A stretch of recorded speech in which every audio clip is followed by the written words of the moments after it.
Narayanganj city corporation সহ নারায়ণগঞ্জ শহরে যে সমস্ত সেবামূলক প্রতিষ্ঠানগুলিতে আক্রমণ করা হয়েছে তা আমি মনে করি যে এটা একটা জঘন্যতম কাজ করা হয়েছে, নিন্দা এবং ধিক্কার জানাচ্ছি।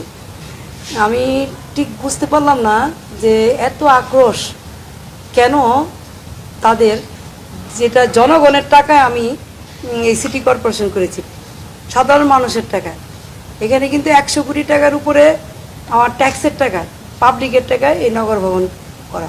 শুধু নগর ভবন না, চুনটা পাঠাগার, আমাদের দোয়েল প্লাজা এবং আমাদের যে বঙ্গবন্ধু উদ্যান যেটা ছিল, বঙ্গবন্ধুর মুরালটাকে যেভাবে ভাঙা হয়েছে, আগুন লাগানো হয়েছে, সবই এগুলো আমাদের নিজস্ব জনগণের টাকায় করা ছিল। তো এই শহরের মধ্যে, নারায়ণগঞ্জের মধ্যে পাসপোর্ট অফিস সহ সেবামূলক প্রতিষ্ঠানগুলিতে যে আক্রমণ হয়েছে, এই সেবা বন্ধ করে দিয়ে কি বোঝাতে চাইলো আমার এখন